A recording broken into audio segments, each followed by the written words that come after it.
347 कुंवर पुष्पेंद्र सिंह चंदेल। 347।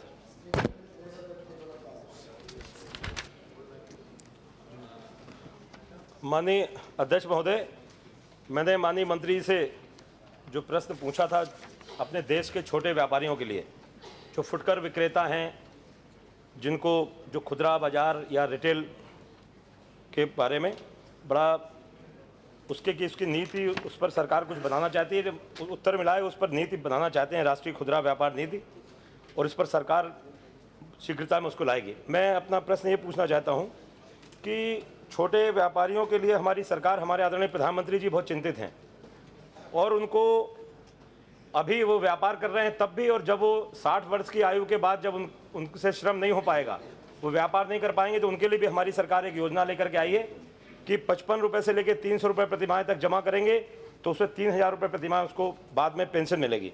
मैं ये जानना चाहता हूँ कि रिटेल और मल्टी ब्रांड पर 2012 में यूपीए की सरकार ने उस पर 100% FDI घोषित किया था, सिंगल ब्रांड पर और मल्टी ब्रांड पर।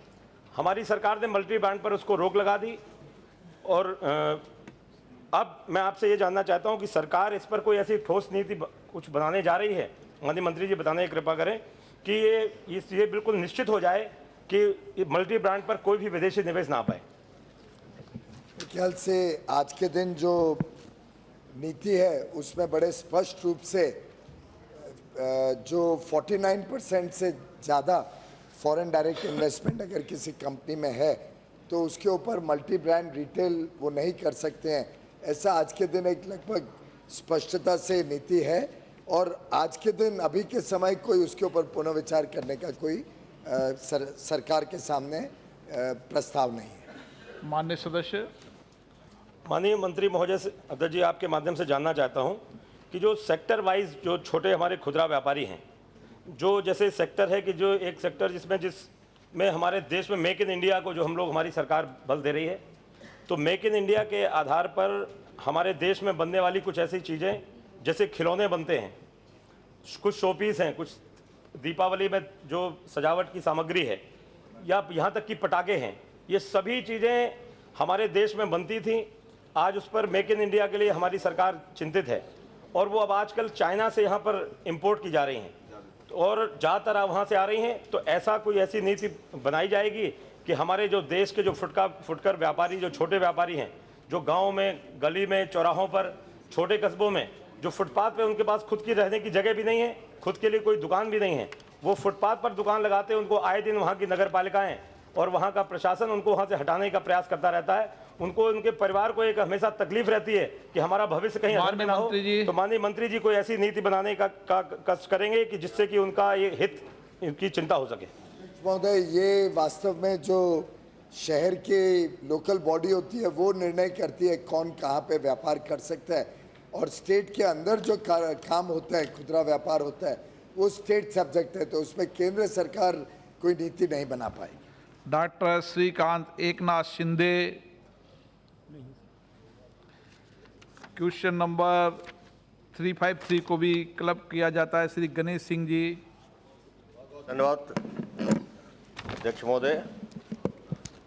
अध्यक्ष महोदय, सबसे पहले मैं अपने लोकसभा क्षेत्र और औद्योगिक शहर सतना के सभी दुकानदारों, खुदरा व्यापारियों और स्वरोजगार करने वाले लोगों की तरफ से प्रधानमंत्री श्री नरेंद्र मोदी जी को हृदय से धन्यवाद देना चाहता हूं, जिन्होंने दुकानदारों, खुदरा व्यापारियों और स्वरोजगार करने वाले लोगों को पेंशन देने की ज़रूरत को महसूस किया और 3000 रुपये की न्यूनतम मासिक पेंशन देना सुनिश्चित किया।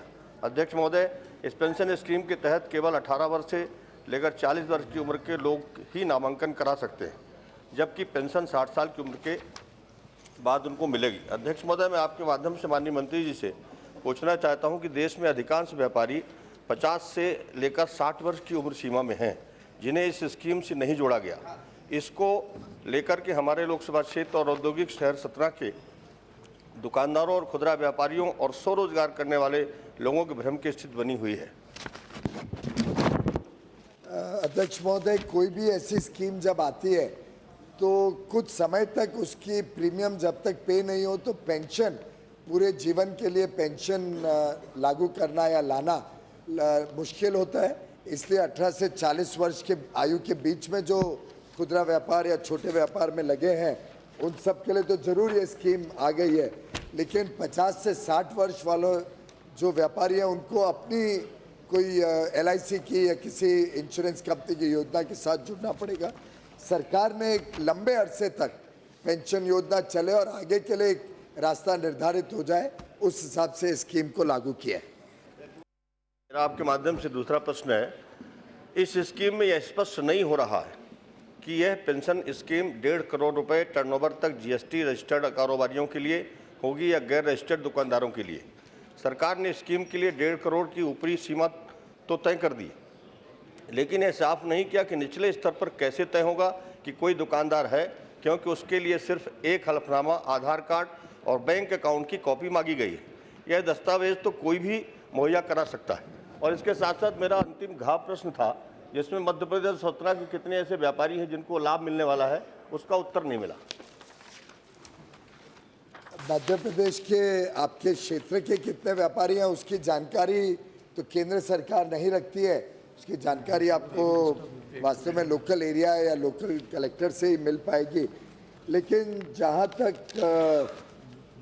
लोअर नीचे की सीमा की बात है, मैं समझता हूँ हमने इसमें सेल्फ डिक्लेरेशन अलाउ किया है और देश का व्यापारी ईमानदार है ऐसा ये सरकार मानती है।